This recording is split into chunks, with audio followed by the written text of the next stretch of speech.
안녕하십니까? 안녕하세요. 오늘 말씀은 스가랴 3장을 보겠습니다. 말락에서 전에 스가랴가 있습니다.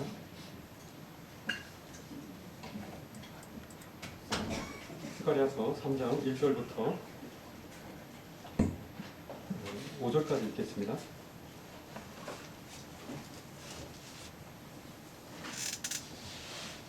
(1314페이지입니다) 같이 한번 읽겠습니다. 3장 1절부터 시작. 제 대제사장 여호수아는 여호와의 천사 앞에 섰고 사탄은 그의 오른쪽에 서서 그를 대적하는 것을 여호와께서 내게 보이시니라. 여호와께서 사탄에게 이르시되 사탄아, 여호와께서 너를 책망하노라. 예루살렘을 택한 여호와께서 너를 책망하노라. 이는 불에서 꺼낸 그슬린 나무가 아니냐 하실 때 여호수아가 더러운 옷을 입고 천사 앞에 서 있는지라. 여호와께서 자기 앞에 선자들에게 명령하사 그 더러운 옷을 벗기라고 하시고 또 여호수아에게 이르시되 내가 내 죄악을 제거하여 버렸으니 내게 아름다운 옷을 입히리라 하시기로. 내가 말하되 정결한 관을 그의 머리에 씌우소서 하며 곧 정결한 관을 그 머리에 씌우시며 옷을 입히고 여호와의 천사는 곁에 섰더라. 대제사장 여호수아가 천사들과 또 사탄 앞에서 그의 더러운 옷을 이렇게 벗겨지고 아름다운 옷을 입는 장면입니다. 지난 시간에 이어서 계속적으로 저희는 하나님을 기쁘시게 하고 싶고 하나님의 그 기쁨이 참 저희의 기쁨이고 하나님의 기쁨으로 말미암아 저희가 참된 기쁨을 누리는 그런 삶을 살고 싶은데 하나님을 기쁘시게 하지 못하고 하나님의 기쁨을 또한 동일하게 우리가 누리지 못하는 그런 요소들이 바로 이 세상의 이게 객관적인 그런 것들로 우리로 하여금 비교하고 열등하게 하고 그래서 이제 세상의 것들에 동기화되지 않으면 우리가 마치 밀려나는 것처럼 그렇게 이 세상은 우리로 하여금 하나님의 기쁨을 누리게 하지 못하는 그런 요소들이 있다고 했습니다.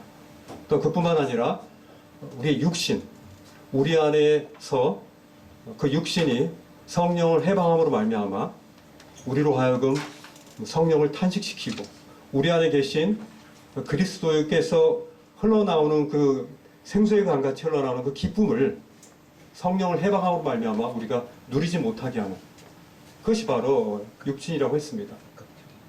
이 세상과 육신 그리고 마지막에 저희가 가장 그것들을 조종하는 그 사탄 마귀 이 사탄의 이 존재에 대해서 우리가 얘기를 했습니다. 오늘은 지난 시간에 이제 다 하지 못했던 이 사탄이 과연 우리라 하여금 우리가 어떻게 하나님의 기쁨을 누리지 못하도록 우리가 알든 모르든 우리로 하여금 우리를 정죄하고 우리를 해방하고 우리를 폄하하고 우리로 하여금 하나님이 우리에게 허락하신 그 선물들을 우리가 누리지 못하고 오히려 정죄와 그리고 답답한 그런 심령으로 이 땅 가운데 살고 있는 그런 모습들에서 우리가 벗어나야 한다는 것들을 오늘 말씀을 통해서 봅니다. 지난 시간에 얘기했듯이 정말 우리가 적을 알고 또 나를 알았을 때 우리가 승리의 삶을 산다고 하지 않았습니까? 거기에 덧불어서 하나를 더 필요합니다. 알지자와 주인주자, 바로 지주, 바로 하나님을 제대로 알 때 우리가 승리의 삶을 살 수 있는 것입니다. 그리고 지피, 대적을 알 때, 그리고 지기, 내 자신을 주님 안에서의 내 자신이 어떠한 정체성을 가졌는가를 우리가 알게 될 때 우리가 바로 승리의 삶, 이 기쁨의 삶을 살 수 있다는 것들을 지난번에 말씀을 드렸습니다. 오늘 스가랴 3장 말씀을 통해서 사탄 마귀가 우리의 삶 속에서 과연 어떻게 우리에게 하나님과의 이 연합, 이 하나님과의 이 소통, 이 부분들을 어떻게 방해하는지에 대해서 우리가 좀 실상을 좀 봤으면 좋겠습니다. 여러 사탄에 대한 여러 부분들이 나오는데요. 특히 스가랴 이 말씀은 사탄이 우리를 향해서 대적하는 부분과 또 그에 대해서 하나님께서 우리를 어떻게 그 대적에서 우리를 건지시는지에 대해서 잘 나와 있습니다. 3장 1절을 보면요. 대제사장 여호수아라고 했습니다. 그가 어디에 서 있냐면은 여호와의 천사 앞에 서 있습니다. 그죠? 여호와의 천사 앞에 여호수아가 서 있는 겁니다. 그리고 등장 인물들이 여러 명 되는데요. 여호수아가 있고요. 그 다음에 여호수아는 여호와의 천사 앞에 서 있습니다. 그리고 그 옆에 서 있는 존재가 누구죠? 네, 사탄. 사탄이 그 여호수아 옆에 오른쪽에 이렇게 있습니다. 그 위치를 기억하세요. 그리고 사탄이 그 오른쪽에 서서 어떤 행동을 하고 있습니까? 그를 대적하고 있습니다. 그죠? 대적. 사탄의 이름이 대적자라는 이름이 있습니다. 똑같습니다. 사탄은요, 그의 이름값을 합니다. 사탄은 우리의 원수로서요, 우리가 항상 우리의 대적의 역할을 하죠. 근데 우리는 그것인지 몰라요. 왜냐하면 사탄은 광명의 천사로, 그렇죠? 아주 괜찮은 것으로 이 육신과 이 세상을 통해서 우리에게 굉장히 자연스럽게 도착합니다. 굉장히 어떤 때는 굉장히 객관적입니다. 왜냐하면 대중이 다 그것들을 선호하기 때문에. 대중의 미디어가 그것들을 선호하고 있다는 얘기입니다. 그래서 제가 그 부분에서 따르는 것은 굉장히 그 유행을 타는, 그래서 시대에 뒤지지 않는 그런 사람으로서 불릴 수 있다는 것입니다. 그래서 사탄은요, 그의 오른쪽에 서서 대적합니다. 그리고 여기서 보니까 2절에 보니까 여호와께서 사탄에게 말씀하시면서 사탄아 여호와께서 너를 책망한다 이렇게 얘기하잖아요. 사탄은요 하나님의 자녀들을 고소합니다. 여기서 영어 성경에 보면 고소한다라고 되어 있습니다. 그런 고소자예요. 만약에 우리가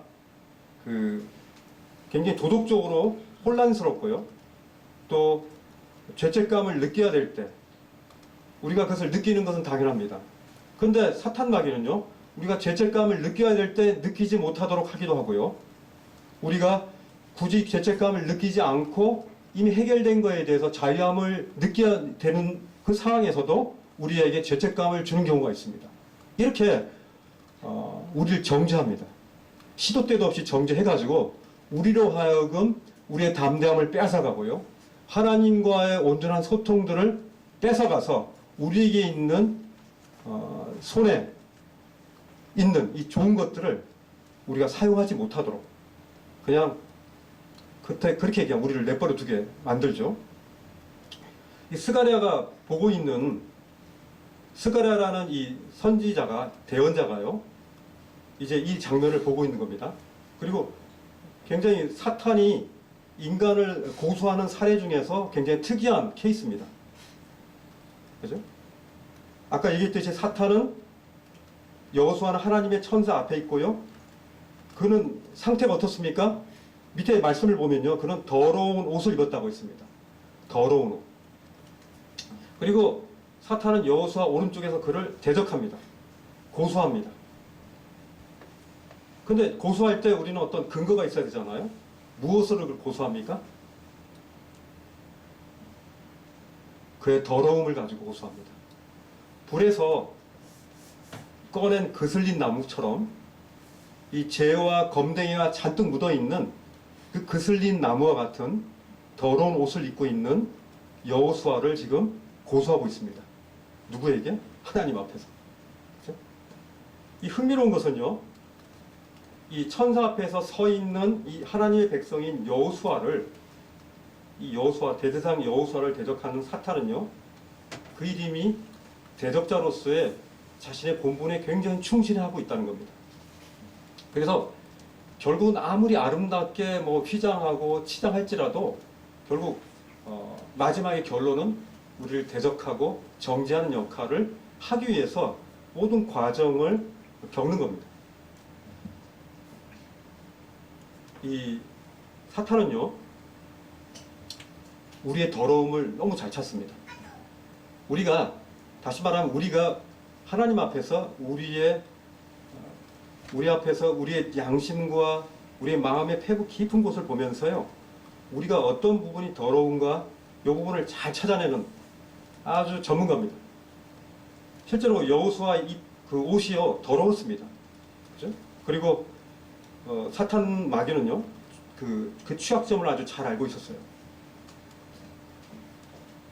우리 상태는 어떻습니까? 이 말씀을 보면서 저는 그런 생각이 들었습니다.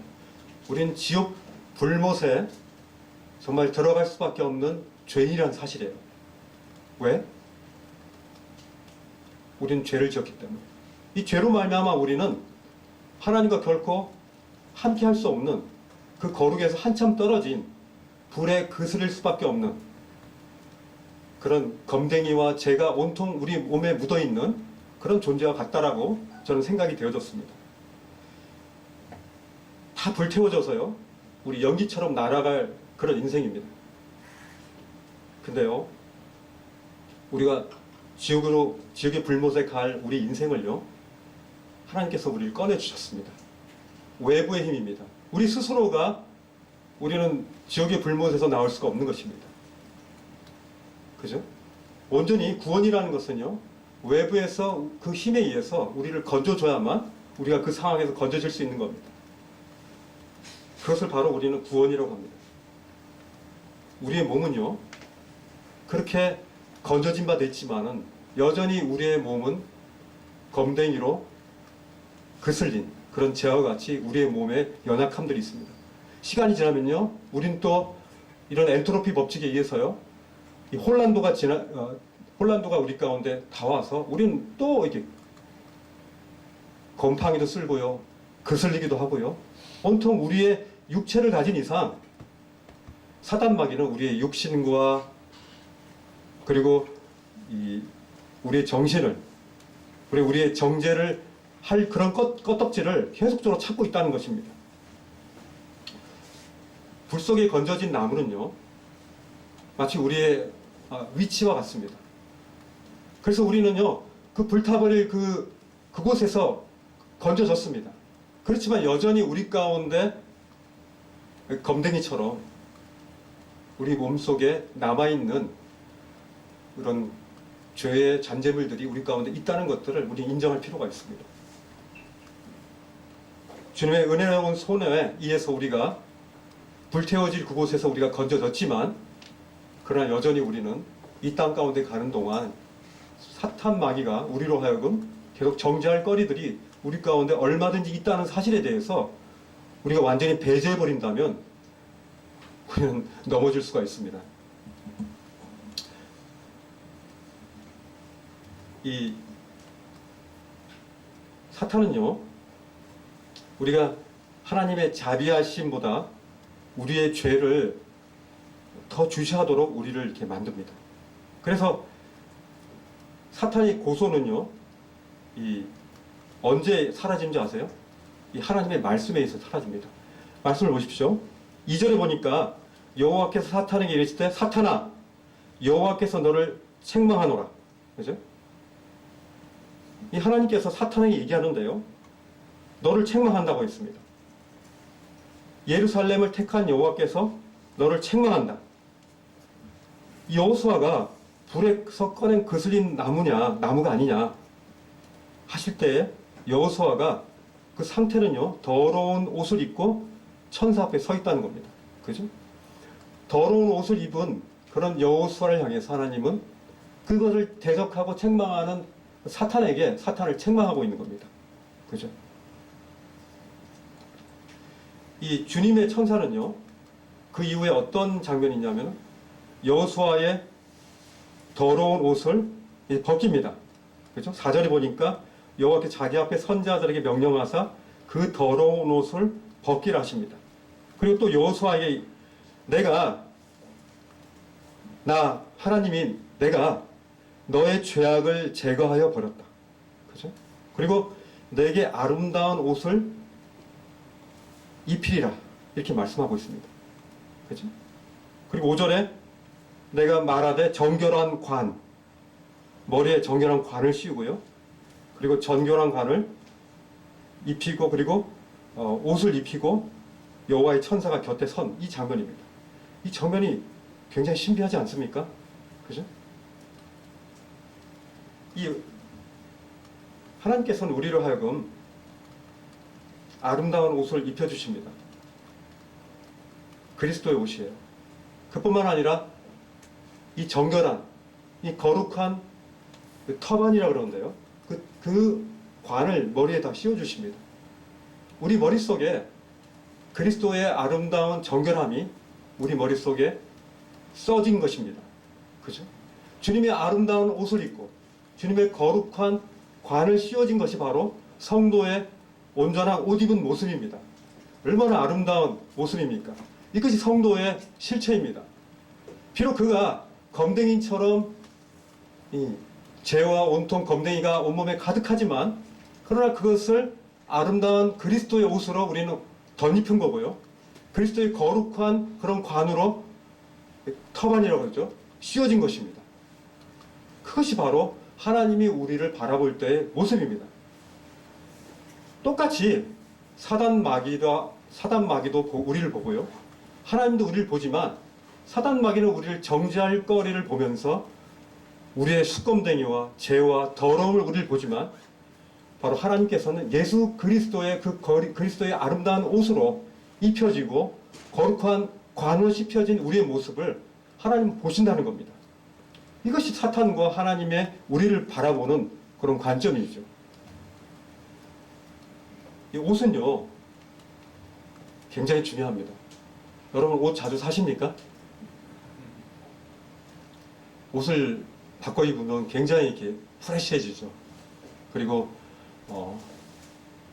깨끗한 옷고 그리고 깨끗하고 정갈하고 아주 자신과 잘 맞는 옷을 입으면 굉장히 이렇게 아름답기도 하고 또 굉장히 말끔해 보이기도 하고 그렇죠. 옷은 굉장히 중요합니다.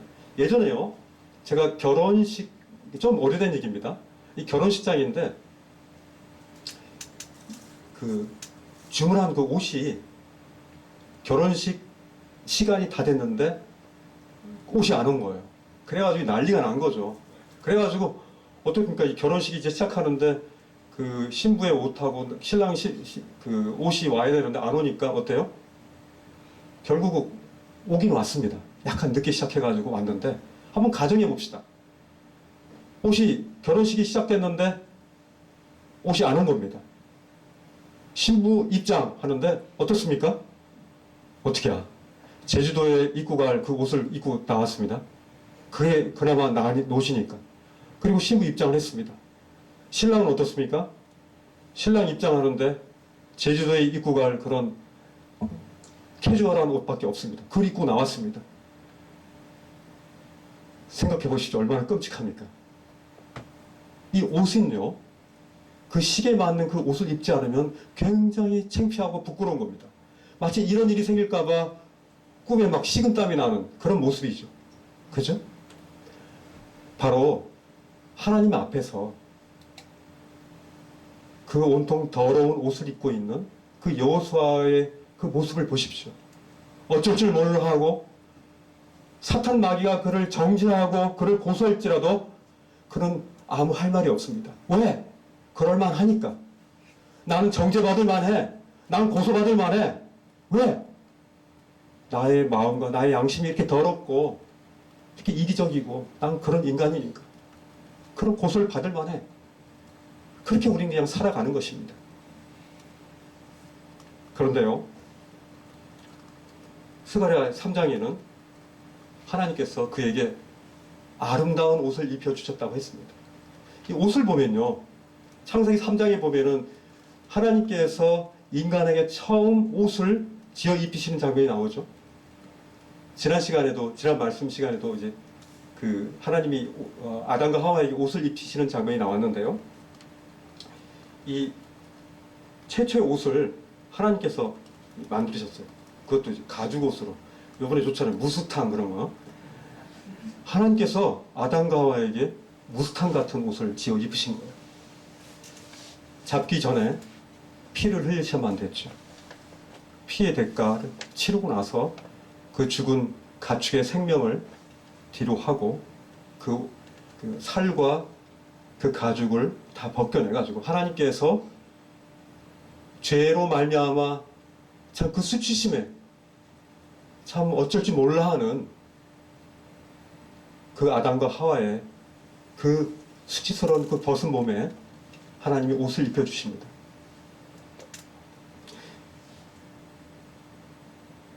하나님께서 아담과 하와를 에덴 동산에서 바깥으로 내어 보내실 때 그 하나님의 마음이 어떠셨는가를 저는 생각하게 됩니다. 그냥 공의의 그 성품을 가지신 하나님께서만 일하면은 우리는 그냥 에이 너 죄졌으니까 재판장처럼 탁 했을 텐데 하나님은 그 마음이 아니시잖아요. 하나님은 공의 하나님이시지만은 사랑의 하나님이시잖아요. 그들을 위에서 지은 그 에덴 동산에서 참 각자 이름을 짓고 그렇게 아름답게 살라고 그렇게 했는데 그들이 하나님과 동등됨을 취하고 하나님께 불순종하고 그렇기 때문에 하나님이 공의 하나님이시기 때문에 어쩔 수 없이 그들을 공의로서 징벌을 해야지 되기 때문에 그들을 내쫓아내시는 겁니다. 제가 예전에요. 제가 아들이 여러 명이라 하도 말을 잘 안 듣습니다. 아들들이. 제가 제일 싫어하는 것들 중에 이제 거짓말하는 것. 다른 거는 그래도 뭐 할 수 있는데 거짓말하는 것은 그것은 아니잖아요. 그래서 끝까지 거짓말을 해서 제가 너 지금 나가 그랬습니다. 아유 아버지 왜 그래요? 왜 그래요? 그러잖아요. 너 지금 나가라고 제가 몇 번을 얘기했습니다. 나는 이렇게 거짓말하는 아들 나는 준 적 없고 이것은 아닌 것 같아. 너 나가. 그래서 제가 한편으로 이놈 진짜 나가면 어떡하지? 진짜 나가면 이거 아주 이거 또 찾느라고 이거 아주 골치 아픈데 굉장히 두려웠습니다. 얘야 제발 좀 나간다고 하지 말고 제발 내 앞에서 그 잘못을 회개해라. 굉장히 두려웠습니다. 혹시나 이거 사춘기 삐딱한 그런 시기에 혹시나 진짜 나가가지고 어디 이상한 곳에 가가지고 또 그냥 어떻게 되지 않을까 그런 마음이 생기는 거예요. 하나님 마음 그러지 않겠습니까? 그들을 보내시는 아담과 하와를 에덴 동산에 내쫓기시는 아버지의 마음, 그들에게 마지막으로 수치스러운 그들의 몸에 하나님 아버지가 직접 지으신 그 가죽 옷을 입히실 때의 그 아버지의 마음이 어떠했겠습니까? 우리는 아버지의 그 놀라운 자비하심을 우리는 보게 됩니다. 스가랴 3장에서도 그 더러운 옷을 이제 벗기고 하나님이 직접 친히 이 땅 가운데 오셔서 우리들의 공의의 옷이 되시는 예수 그리스도의 아름다운 옷으로 우리를 옷 입혀주신 것입니다. 이것은 정말 놀라운 것입니다. 그뿐만 아니라 우리 가운데 주님이 그 가시관을 쓰셨지만 우리들에게 그 피 흘리신 그 가시관 대신 아름다운 관을 우리 머리에 그 거룩한 관을 우리 가운데 두신 것입니다. 그래서 우린 성도라 그러지 않습니까? 거룩한 길을 따라가는 그런 사람들, 거룩함이 우리 가운데 우리 머리에 씌워져 있는 것입니다.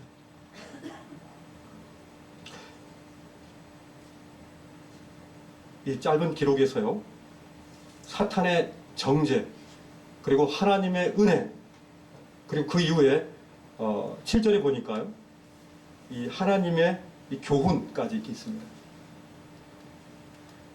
사탄의 우리를 향한 그 숯검둥이 같은 우리의 인생에 대한 그 정죄, 그리고 그를 향해서 변론하시는, 그리고 우리 가운데 은혜를 주시는 하나님의 은혜, 그리고 우리를 향해서 또한 이제는 그렇게 살아라 하면서 마치 가늠한 그 여인에게 하나님께서 용서해 주시고 정죄치 아니하시고 그러하여금 이제는 그렇게 살지 말라고 얘기한 것처럼 하나님 우리를 향해서 그렇게 은혜의 옷을 입혀주시는 겁니다.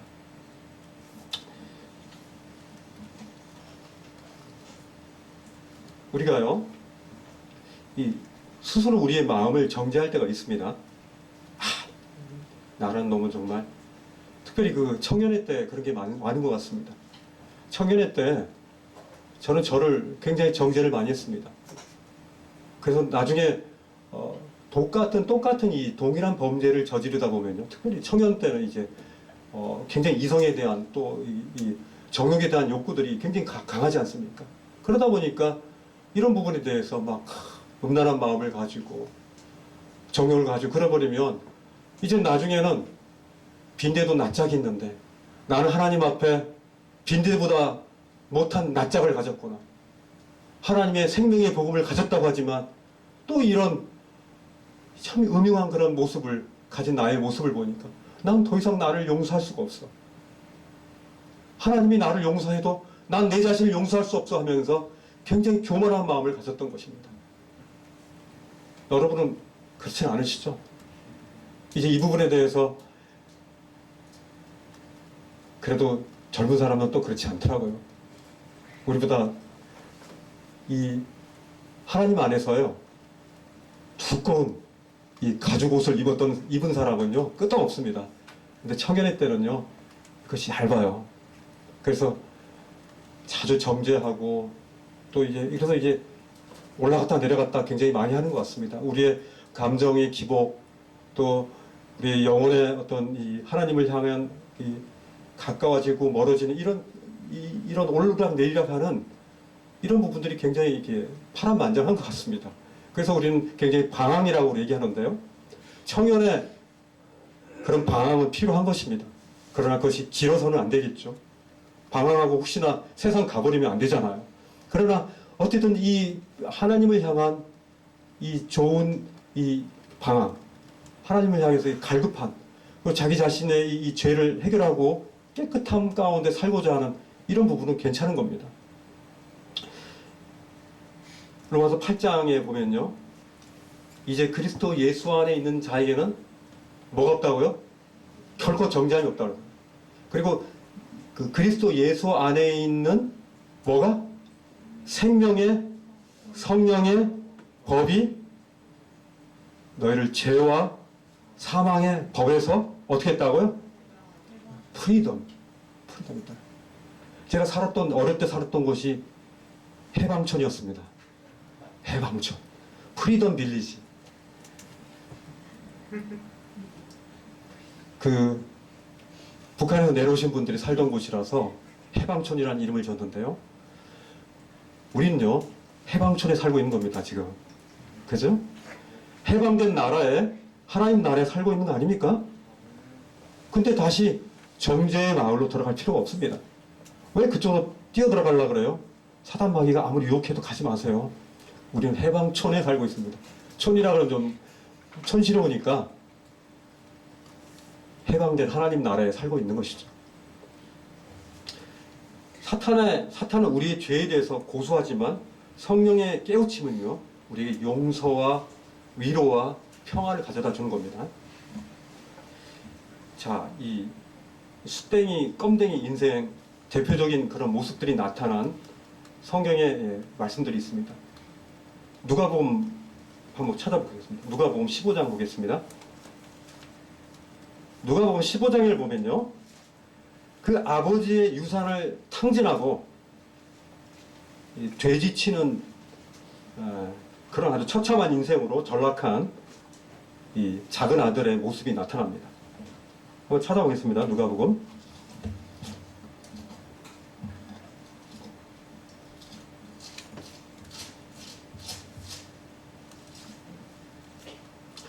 다 읽지는 않겠고요.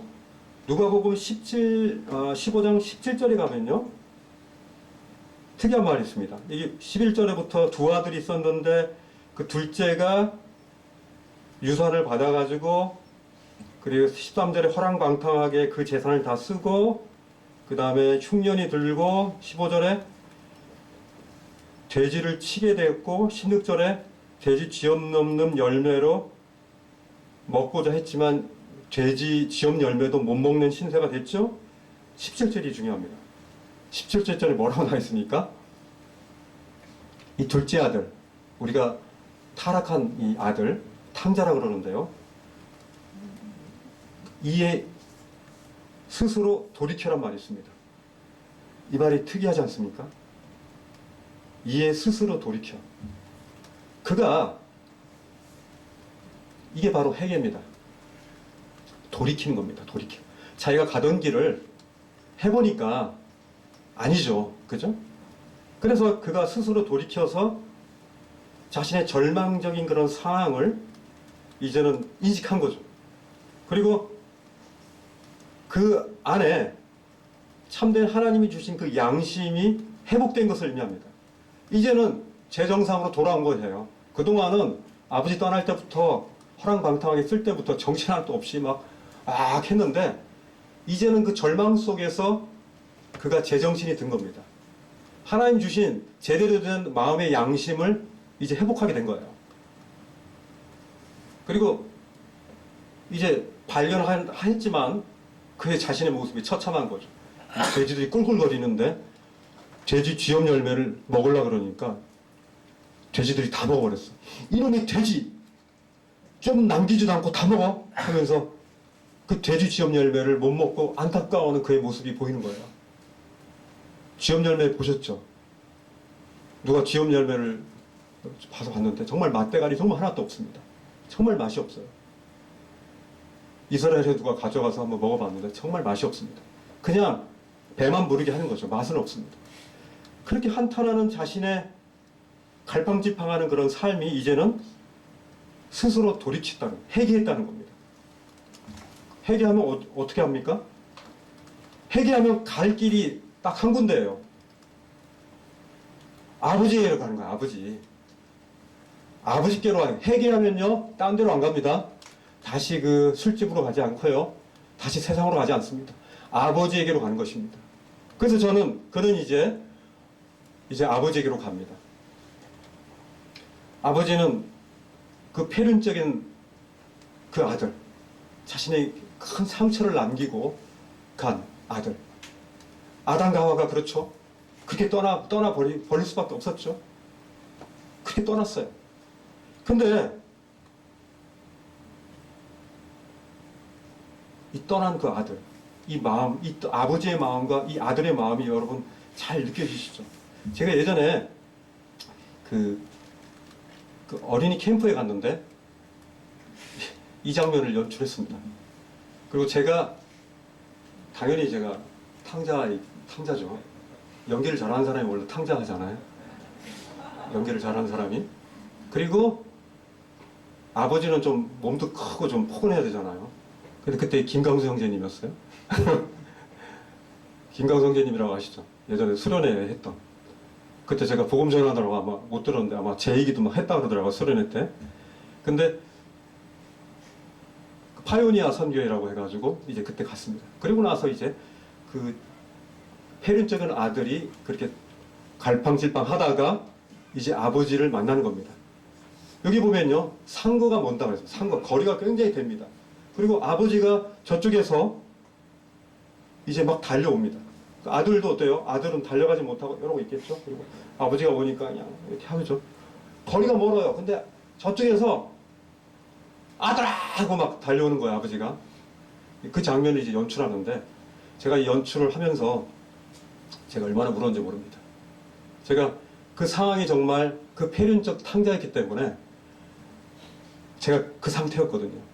그 아버지를 떠난 그 아들 같은.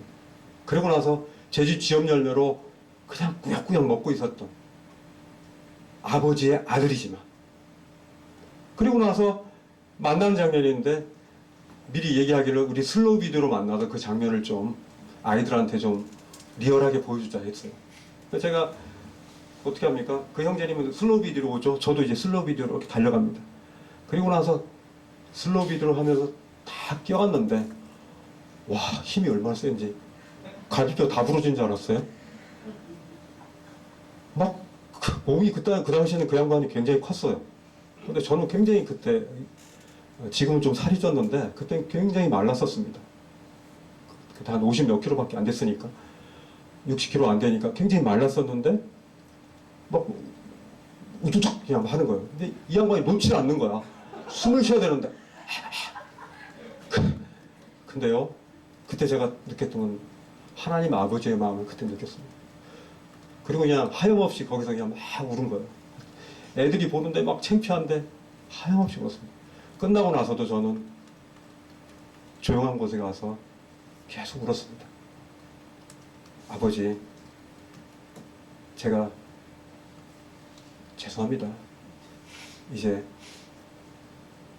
아버지 품에서 안 떠날게요. 하고 이렇게 막 울었습니다. 회개하면요, 아버지께로 가는 겁니다. 다시금 세상으로 가지 않아요. 왜냐하면 아버지가 어떤 분인가를 우리는 알잖아요. 이 장면에서 우리가 볼 수 있는 것은 그 하나님 아버지가 얼마나 기뻐하는가를 우리는 볼 수 있습니다. 보세요. 이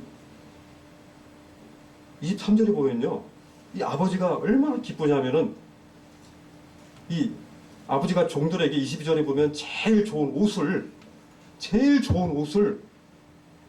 입히라고 그래요. 이때도 옷을 입히잖아요. 옷은 항상 이제 들어갑니다. 그리고 손에 가락지를 끼우고 발에 신을 끼웁니다. 그동안 그렇게 더럽게 거의 이렇게 더럽고 냄새났던 그런 모든 것들을 그 옷들을 다 씻기고 그리고 나서 살찐 송아지를 끌어다가 먹고 즐기자고 합니다. 그리고 24절에 보니까 얼마나 즐거워하십니까? 내 아들은 죽었다가 다시 살아났으며 내가 잃었다가 다시 얻었노라 하니 즐거워. 그 즐거워하시는 그 아버지를 보게 됩니다. 하나님 아버지가 제일 기뻐하는 것은요, 아들이 아들하고 같이 살 때 가장 기뻐하시는 거예요. 그리고 우리가 아버지 품을 떠나지 않고 사는 것도 아버지 기뻐하지만 그 떠났던 그 아들이 다시 돌아올 때 그때 아버지 엄청 기뻐합니다.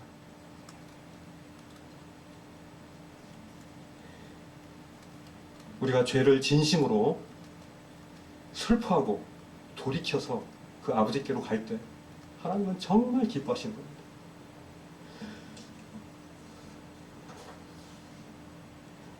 이 사탄은요, 사탄의 목표는 인간의 파괴입니다. 그리고 하나님과 함께 하지 못하고 하나님과 멀리 떨어지게 하는 것이 사탄의 역할입니다. 그죠? 그리고 우리가 회개하는 것을 도저히 못 봐줍니다. 우리가 계속 정죄 속에서 그 정죄감 가운데 계속 있기를 원하는 거예요.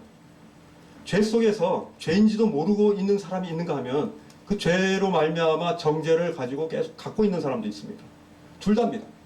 둘 다 하나님께로 돌아오기를 원하는 겁니다. 사탄은요, 사람들이 하나님을 원망하도록 고통을 줍니다. 우리에게 어떤 병이 오거나요, 재물의 어떤 어려움이 오거나, 내가 다른 사람에게 불평등하게 또 잘못 균형적이지 않고 어떤 사람한테 더 많이 주어내면요, 우리는 굉장히 화가 납니다. 그러면서 하나님을 원망하도록 하는 것이 바로 사탄의 역할인데요, 우리가 하나님께로 오지 못하도록 별짓을 다 합니다.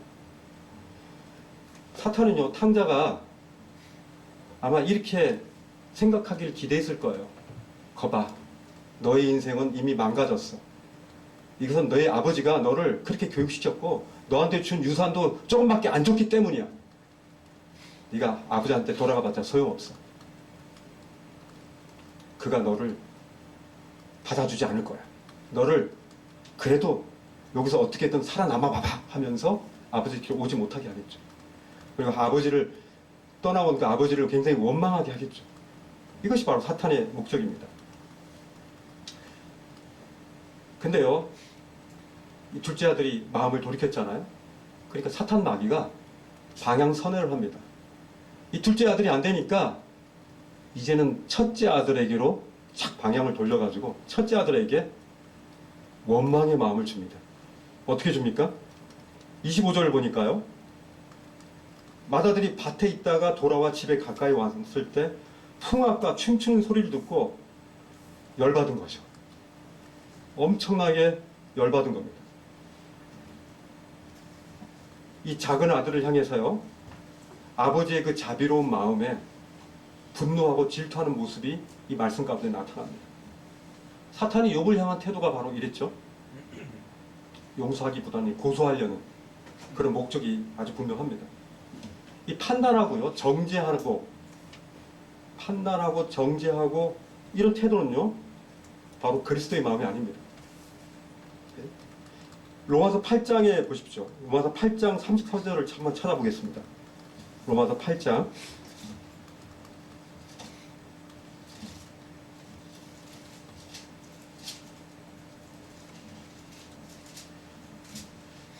33절에 보면요, 누가 능히 하나님께서 택하신 자들을 고발하리요, 의롭다 하신 이는 하나님이시니 누가 정죄하리요, 죽으실 뿐 아니라 다시 살아나신 이는 그리스도 예수시니 그는 하나님 우편에 계신 자여 우리를 위하여 간구하시는 자시니라. 사탄의 그 고소에 맞서서요, 우리를 변호하는 것은 바로 복음입니다. 복음이요, 우리로 하여금 사탄의 모든 대적과 정죄에서 우리를 건질 수 있는 우리의 변호입니다. 변호자십니다. 사탄은요, 복음을 되게 싫어해요. 우리가 복음 전할 때요, 막 졸리게 하고요, 어떻게든 딴 일 생기게 하고 그래서 복음을 못 듣게 합니다. 가장 집중하지 못하도록 하는 것이 사탄의 전략인데요. 근데 구원받은 성도들도 마찬가지입니다. 우리가 누구를 정죄하고 판단할 수 있는 것은 없다라고 이 말씀 가운데 또 나와 있는 겁니다. 구원받은 자나 구원받지 않은 자나 바로 우리를 정죄할 뿐은, 그리고 그것에서 정죄하고 할 수는 없다는 거죠. 하나님 우리를 구원하시는 것은요, 우리가 흠이 없는 삶을 살았기 때문에 우리 구원하신 것이 아니잖아요. 그죠? 그럼 어떻게 구원했습니까? 바로 그리스도께서 친히 십자가에 못 박혀 죽으심으로 말미암아 그 피 흘린 그 의의 공의의 옷으로 우리를 입혀주시기 때문에 우리가 구원받은 거예요. 그죠?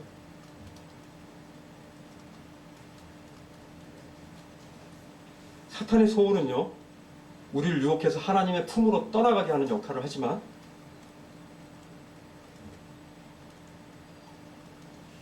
이 복음은요, 우리로 하여금 하나님께 가까이 가도록 이렇게 하는 것이 바로 복음의 역할을 하는 것이죠. 시간이 많이 됐기 때문에 이제 마무리를 좀 해야 되겠습니다.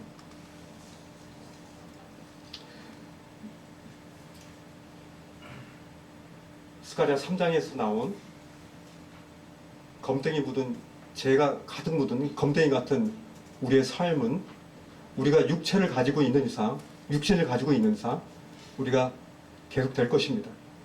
우리는 완벽하게 깨끗하게 구원받았고 정말 신눈처럼 우리의 죄가 다 용서되었지만, 여전히 우리가 육체를 가지고 있는 이상 여전히 우리는 우리가 우리 마음 가운데 올라오는 이 죄의 이 부스러기들이 우리 표면을 더럽게 할 것이에요. 그래서 우리 주님도 다 너희들이 목욕했지만 너의 발밖에 씻길 데가 없다 그랬잖아요. 계속 씻어내는 거예요. 씻지 않으면 냄새 나는 거예요. 그죠? 한번 발을 한 달 동안 안 씻어보세요. 냄새 얼마나 심하겠습니까? 그죠? 우린 계속적으로 씻어야 되는 거예요. 그걸 가지고 사탄 마귀는 우리를 정죄할 거예요. 그러나 우린 그럴 때마다 스가랴 3장에 나와 있는 여호수아처럼, 그럼에도 불구하고, 그런 부끄러움에도 불구하고, 고소받을 만함에도 불구하고 우리를 향해서 하나님의 거룩하신 그리스도의 아름다운 옷으로 우리를 입히시고 그의 거룩한 관을 우리의 머리에 씌우시는 그 하나님의 자비로움에, 그 은혜에 우리의 삶을 맡기라는 거예요. 이것이 바로 오늘 말씀을 전달하고자 하는 그 의도입니다. 사탄의 정죄에서 우리 주님은 하나님 아버지 앞에 이의 있습니다. 그를 정죄할 이유가 없습니다. 왜냐하면 제가 십자가에 못 박혀 죽음으로 말미암아 그리스 나의 그 공의의 옷을 그가 입었기 때문에 그가 결코 정죄받을 이유가 없다라고 우리 주님이 우리를 변호하시는 겁니다. 놀라운 주님의 자비하심에 그 은혜에 우리는 계속적으로 감사를 드릴 필요가 있을 것 같습니다. 기도하겠습니다. 하나님 아버지 감사합니다. 우리의 흠 많고 참 제 검댕이가 가득 묻은 우리 인생 가운데 우리 스스로가 우리를 용납할 수 없을 때도 우리 주님은 우리의 더러운 옷을 벗기시고 주님의 거룩한 옷을 입혀주시고 아름다운 옷을 입혀주시고 거룩한 관을 우리 머리에 씌우시는 주님의 자비하신 그 은혜에 감사를 드립니다. 우리가 참 어떠한 자인가를 참 보게 될 때 다시금 하나님의 그 마음을 알게 되었고 우리가 하나님 앞에서 담대함을 잃지 말고 참 누구도 정죄치 않고 판단치 않고 우리 자신과 다른 형제자매들을 그렇게 정죄하지 않고 판단하지 않고 오직 하나님의 그 아름다운 그 자비하심의 그 은혜에 우리의 삶을 맡기는 삶이 될 수 있도록 하나님 인도하실 것들을 참으로 기대하며 주님 앞에 감사를 드립니다. 오늘 말씀을 감사드렸고 예수님 이름으로 감사하며 기도했습니다. 아멘.